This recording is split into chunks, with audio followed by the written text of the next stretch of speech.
sebenarnya kalau secara teori ya kita cuma perlu tahu ini aja.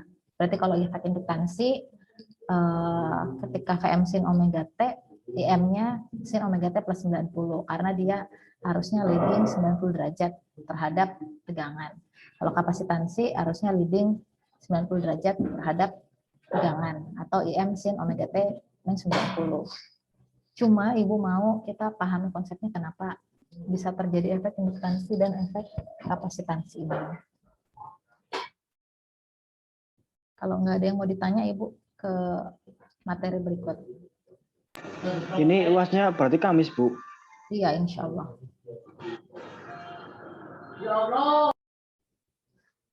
Siapa yang teriak ya Allah? Temen, Bu. Oke, sebentar. Stop share dulu ini. Selanjutnya.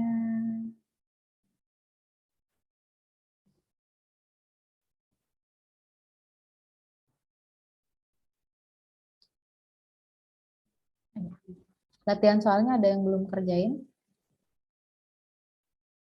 Tadi beberapa yang Ibu periksa ada yang udah, ada yang belum. Cuma Ibu ceknya sejam yang lalu tadi. Ada yang belum latihan soalnya?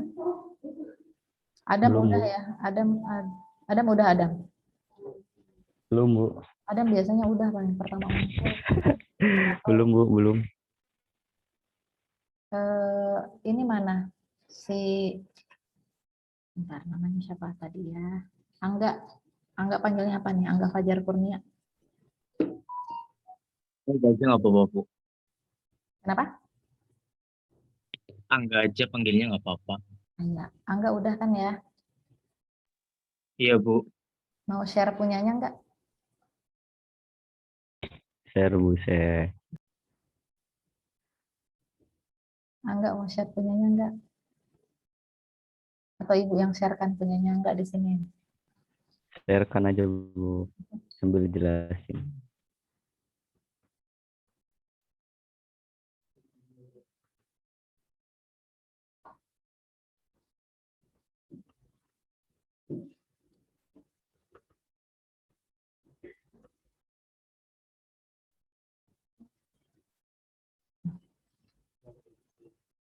Ini di latihan soalnya tadi. Kalau di contoh soal di PowerPoint, Ibu mulai dari contoh soal yang di PowerPoint dulu deh.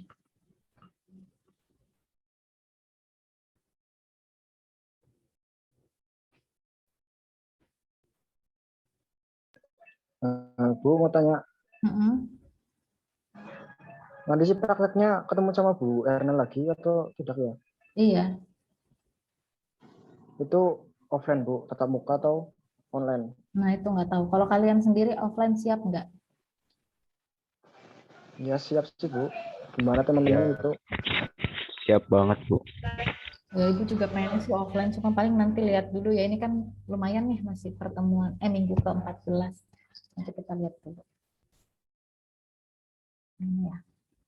Ini kalau kita lihat contoh soal yang Ibu kasih di pertemuan kemarin, ditentukan arus I4 yang keluar dari percabangan saat arus I1, I2, dan I3 masuk percabangan jika I1-nya 6 cos T, I2-nya 4 cos 3T min 30 derajat, I3-nya sama dengan 4 akar 3 cos 3T plus 60 derajat.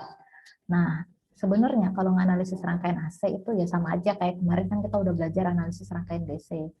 Mulai dari pakai hukum Ohm sederhana, hukum Kirchhoff 1, 2, analisis knot, mesh, Thevenin, Norton, superposisi, dan seterusnya ya, ada banyak. Nah, kita juga sebenarnya sama, cuma bedanya nanti ini dalam hitung-hitungan. Makanya di awal analisis rangkaian AC kemarin, Ibu bikin videonya ke rektangular sama polar aja, karena sebenarnya untuk perhitungannya nanti ya sama aja dengan cara yang kita udah pakai di AC. Cuma di sini di DC, cuma di sini ada komponen induktor dan kapasitor, jadi hitungannya akan berbeda karena dia menggunakan bilangan real imajiner baik dalam bentuk rektangular maupun dalam bentuk polar. Nah, ini arus 4 yang keluar dari percabangan saat arus I1, I2, dan I3 masuk percabangan. Nah, kalau masih ingat, kalau dalam kemarin yang masih DC ya, kita belajar berarti kan I4 sama dengan I1 tambah I2 tambah I3. Ini ya. Nah, kalau yang harus kita perhatikan, kalau dia pakai cos di sini, udah kita semuanya pakai cos. Tadi Ibu post juga di classroom ya, penjelasannya kalau kita pakai sin ya udah nggak masalah, nggak usah diubah ke bentuk cos. Tapi yang penting semuanya sama, sin semua. Karena ini cos sama sin ini, tadi kalau lihat penggambaran diagram pasor, ya sebenarnya hanya untuk menentukan titik aja. Misalnya kalau dibilang dia sin 0, sin 0 berapa? 0 kan berarti dia gambarnya dari seperti ini. Gini. Aduh, susah banget.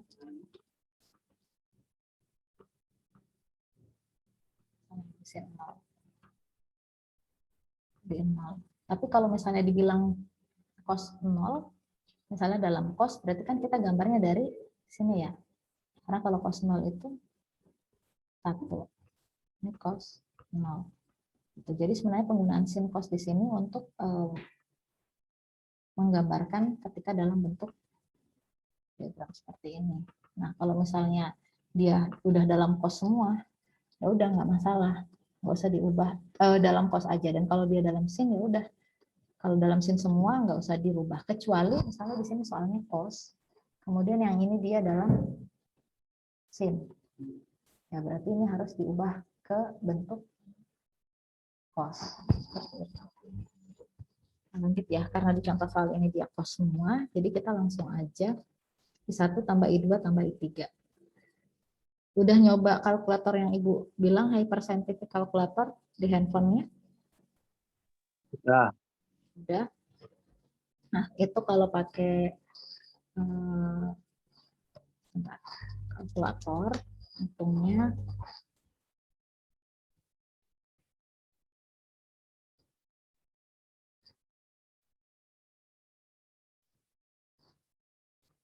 connect HP Ibu dulu ya.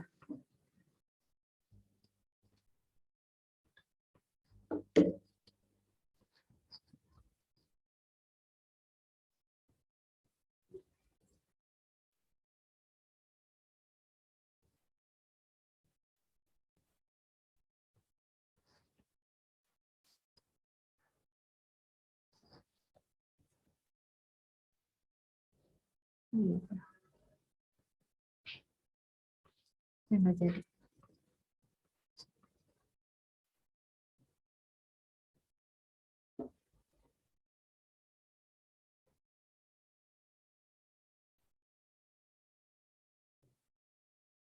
Ya harus pakai wifi yang sama dengan handphone. Udah, karena udah install semua ya, Ibu anggap udah bisa pakai semua. Kemarin kan udah dicontohin. Kalau masih ada yang nggak tahu pakai kalkulatornya, boleh tanya ke Ibu atau ke temennya. Nah, di sini kan 6 cos 3T, kita ubah bentuk polarnya jadi 6 sudut 0. 4 cos 3T min 30.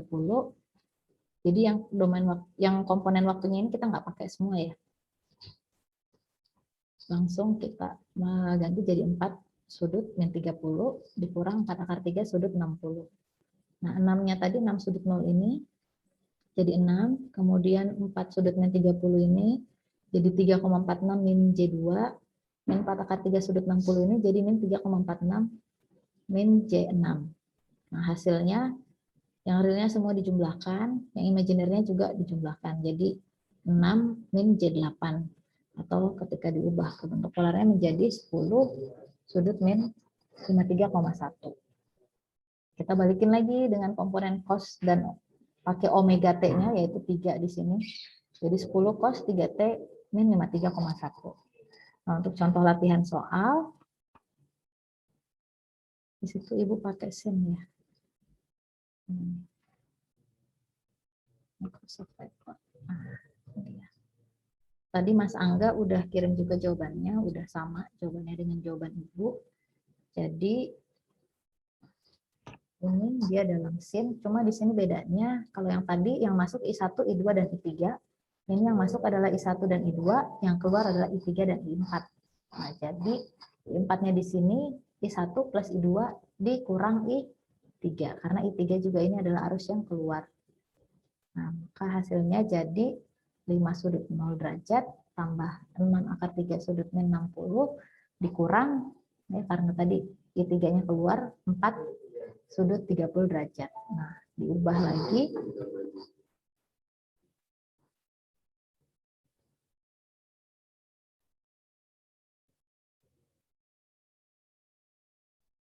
Sebentar ya.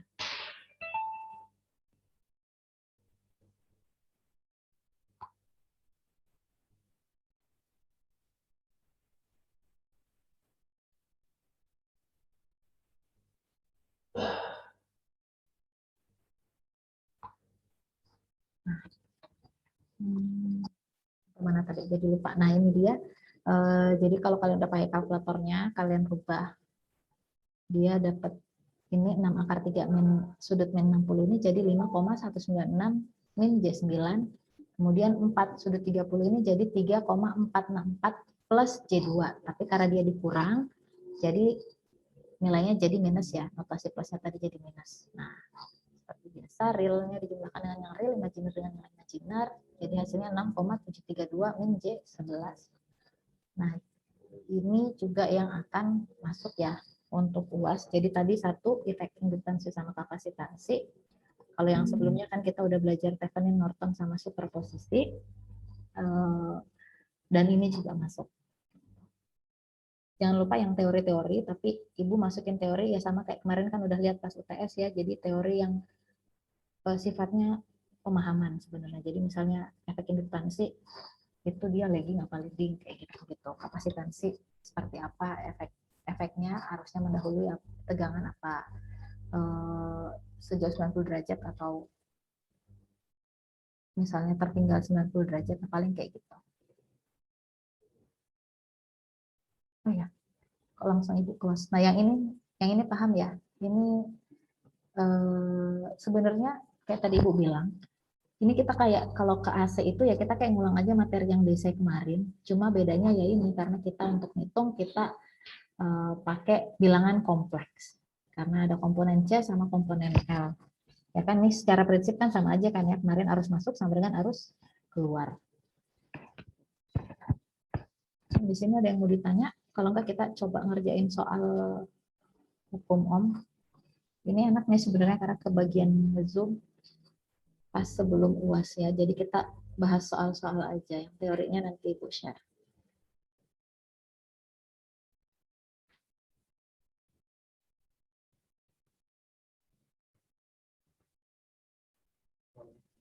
Ada yang mau ditanya sampai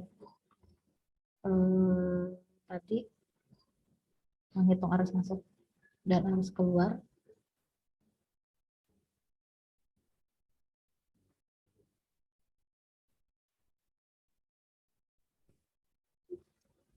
Kalau nggak ada yang ditanya, Ibu ke ini ya, analisis rangkaian AC. Nah, kayak ini kalau hukum Ohm, kita makanya kan V sama dengan I kali R ya. R di situ adalah tahanan. Nah, kalau analisis rangkaian AC, R-nya itu karena ada komponen L dan C, jadi kita namakan dia sebagai Z atau impedansi. Kemarin di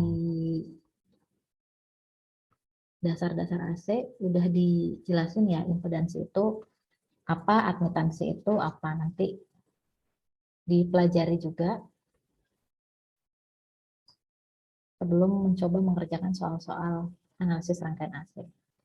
Nah, kemudian hukum Kirchhoff 1, sama ya, jumlah arus yang masuk ke suatu percabangan atau not atau simpul sama dengan arus yang meninggalkan percabangan.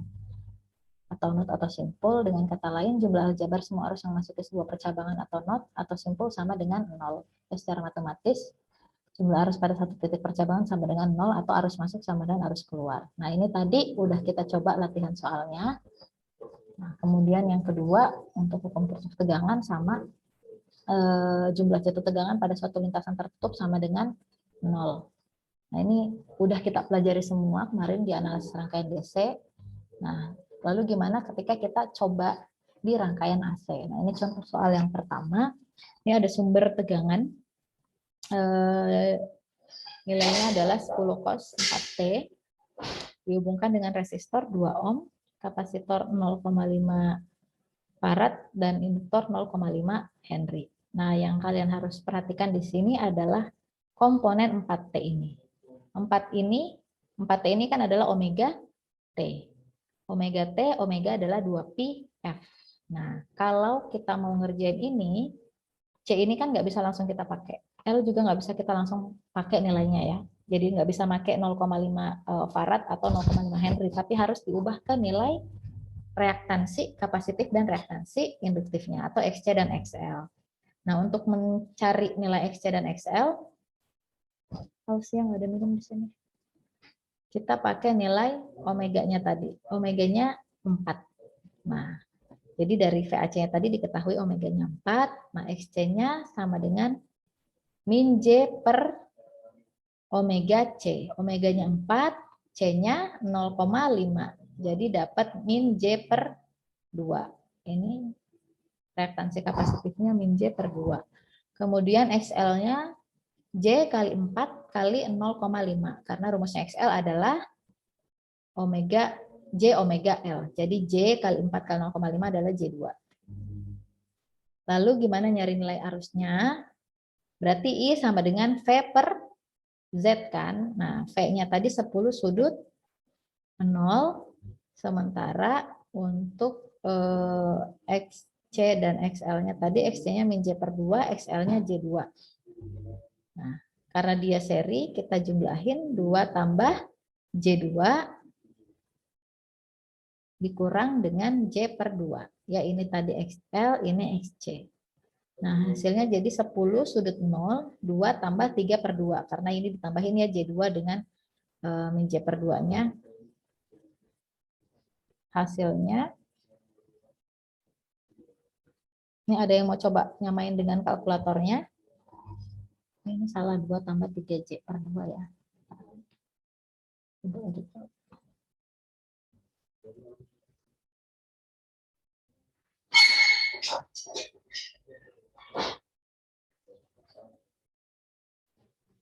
Nah, hasilnya 10 sudut 0, 25 sudut 36,9. Dibagi menjadi 4 sudut min 36,9. Besok kalau ujian, boleh pakai kalkulator. Apalagi kan mungkin beberapa pakai handphone langsung ya, nggak masalah.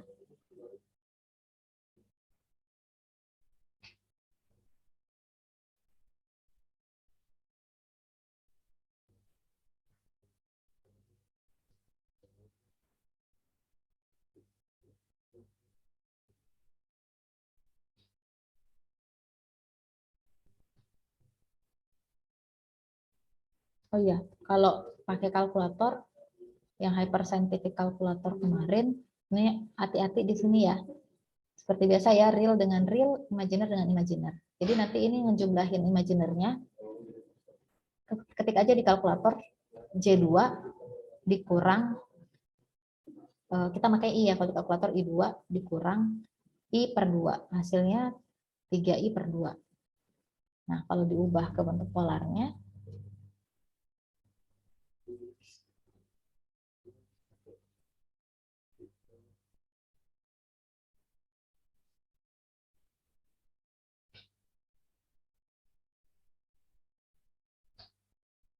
jadi 2,5 sudut 36,869. Kita bulatin jadi 36,9.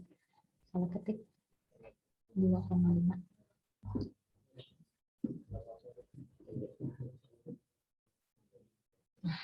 10 bagi 2,5, 4. Kemudian ini 0 per 36,9. Jadi sudut min 36,9.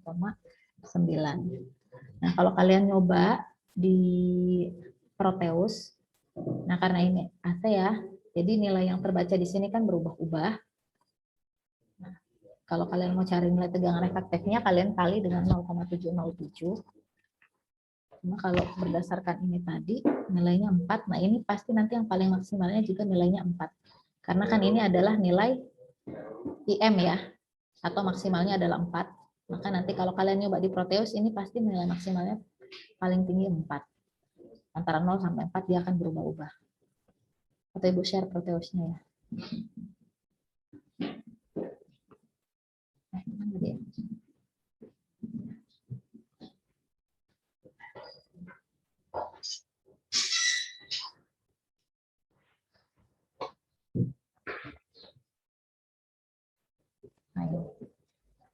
Nah ini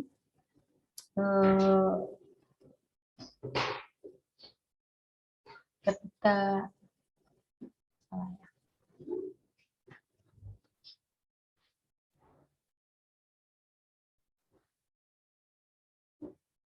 Kalau kalian perhatikan, ini osilator Ibu hubungkan terhadap outputnya sumber tegangan, output setelah resistor, output setelah kapasitor, dan output setelah induktor. Nah, di output setelah resistor di sini nilai tegangannya turun ya, jadi lebih kecil, jadi setengahnya.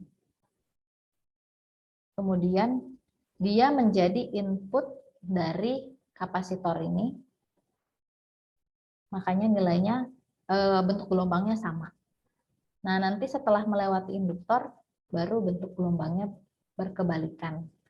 Nah, itu tadi pengaruh-pengaruh itu tadi ada efek induktansi dan kapasitansi yang membuat lagging sama leading tadi.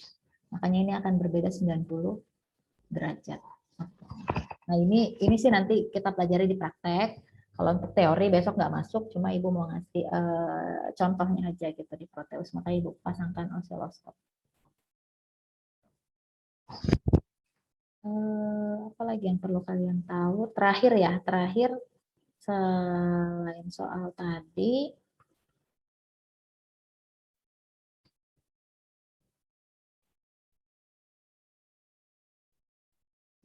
satu udah pada lapar belum? Dikit lagi ya, Lumayan, Bu. lumayan. Udah. Iya, Bu. Itu kan prakteknya kayak Proteus ya nanti. Itu wajib bawa laptop atau enggak, Bu? Enggak, kalau praktek kita offline, kita pakai alat yang ada di sini, pakai project board gitu. Kita pakai osiloskop. Cuma kalau online kalian pakai Proteus. Kan kita belum tahu nih boleh nggak offline kan. Ibu sih sebenarnya pengennya offline ya, karena praktek online kan gimana ya, kalian nggak ngerasain gitu merangkai komponennya itu, masang voltmeter, masang ampermeter gitu kan, itu kan perlu praktek.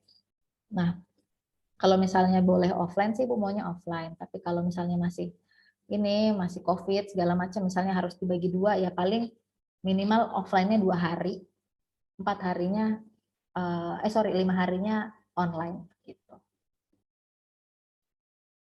Jadi tetap harus install Proteus.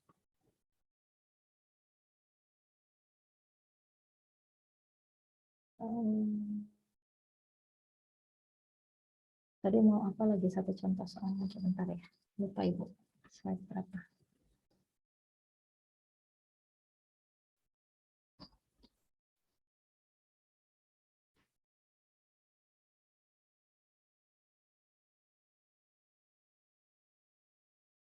Ini contoh soal yang kedua.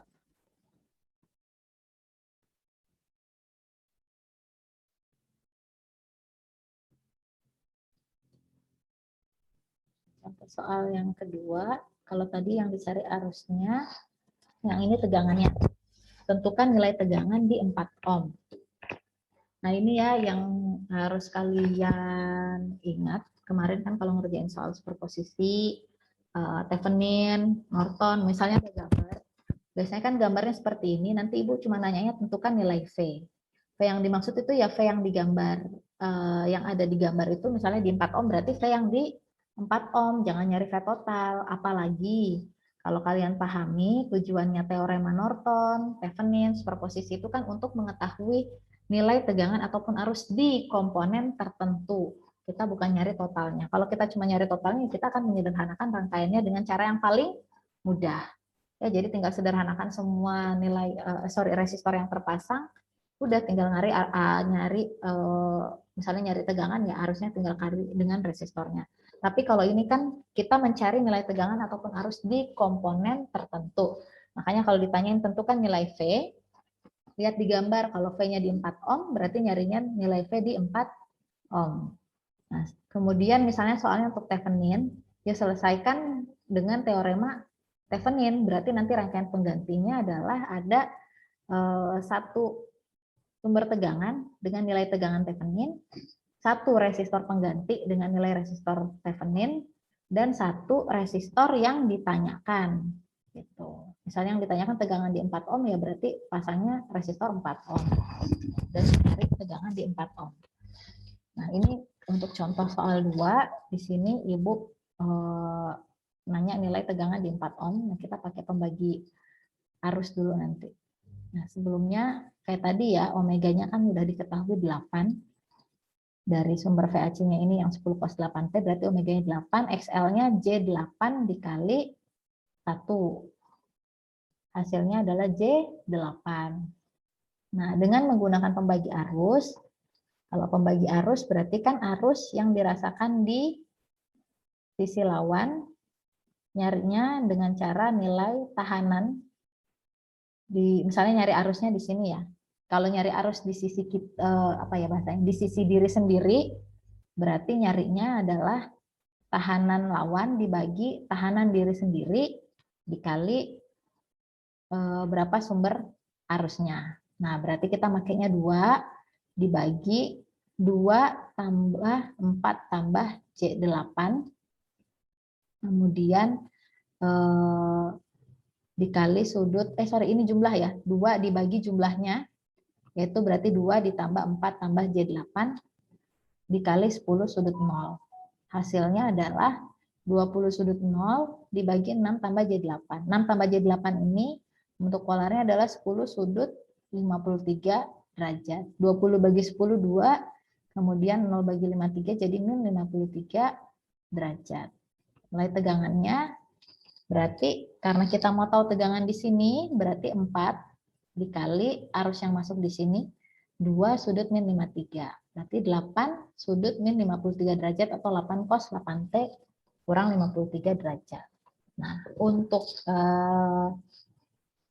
soal-soal AC paling bentuknya yang ini aja, Ibu nggak ngasih dalam bentuk analisis note ataupun mesh ataupun Thevenin ataupun Norton ataupun superposisi. Tapi soal-soal superposisi Thevenin, Norton, note dan mesh itu note dan mesh sudah masuk lagi, cuma pakai rangkaian DC aja atau cuma pakai resistor. Jadi kalau yang analisis rangkaian AC ya paling kita cuma pakai ini hukum Kirchhoff 1 dan hukum Kirchhoff 2 aja. Untuk UAS. Karena Ibu anggap kalau kalian udah bisa ngerjain Thevenin, Norton, superposisi dalam DC, berarti kalian udah bisa juga dalam AC. Terakhir ya, faktor daya. Di sini ada yang mau ditanya? Udah ya, paling kan yang penting jangan sampai keliru dalam menghitung nilai real dan imajinernya dalam bilangan kompleksnya. Terakhir banget nih, terakhir banget. Nanti ibunya dari tadi bilang terakhir nggak jadi-jadi, terakhir nggak jadi-jadi, terakhir ada lagi. Nah, ini dia. Sebenarnya kalau anak elektronika kalian paling pakai faktor daya itu untuk melihat harmonisasi kali ya. Ini lebih banyak dipakai sama anak listrik. Cuma kita tetap perlu tahu karena sebenarnya kalau dalam kurikulum kan ralis itu ada ralis 1, 2, dan 3. Nah, Ibu ini mengambil ralis 1, 2, dan 3 dimasukin ke dalam satu kali ralis dalam satu semester yang kalian dapatkan. Nah, ini materi terakhirnya kalau di ralis 3 itu ada daya pada rangkaian RLC atau daya pada rangkaian AC. Nah,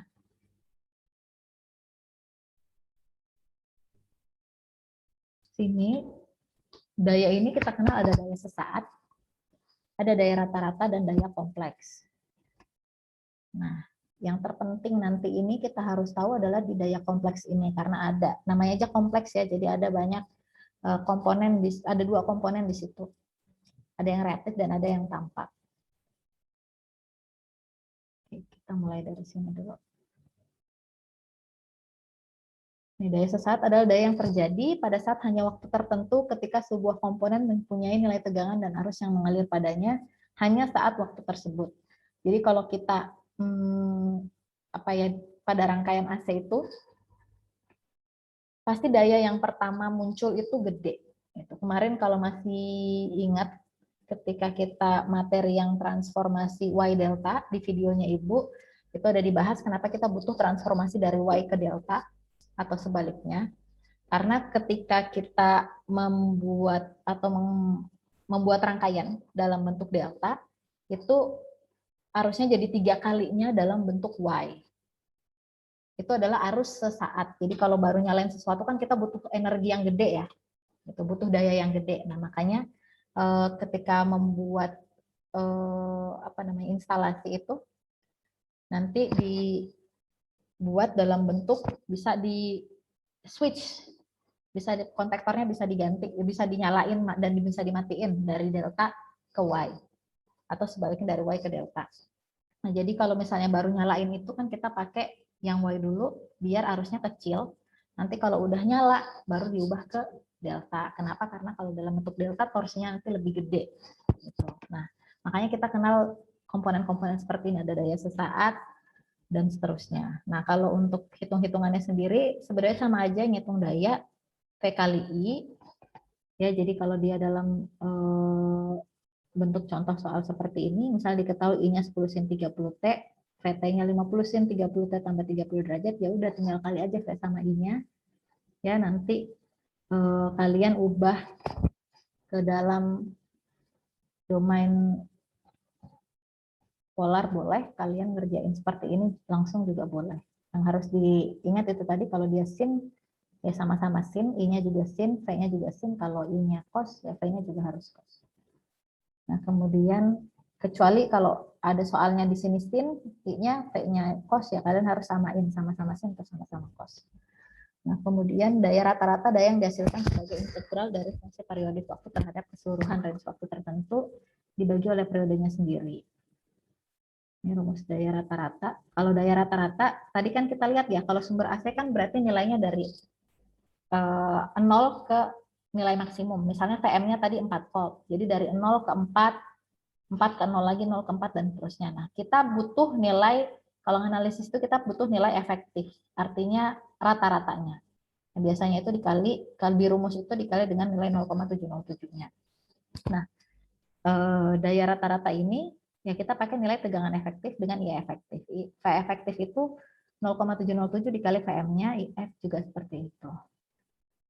Nah, daya reaktif, daya ini muncul diakibatkan oleh komponen pasif di luar resistor. Jadi kalau daya tampaknya ini, daya reaktifnya ini yang ada di L dengan C aja, bukan daya yang di resistor. Nah, itulah kenapa nanti kita butuh yang namanya faktor daya atau perbaikan daya rata-rata. Karena kalau misalnya kita membuat sebuah rangkaian AC, tentu kita nggak kepengen ada banyak atau besar daya yang dipakai sama L sama C. Kenapa? Kalau ada daya besar di L sama C, berarti kan kita ngebuang-buang arus yang besar juga di situ. Ya, karena dia berbanding lurus ya P sama dengan V kali I. Jadi kita berusaha untuk mengecilkan nilai daya reaktif tadi. Itu realnya kalau di lapangan. Gitu. Makanya kita perlu tahu hitung-hitungan daya ini.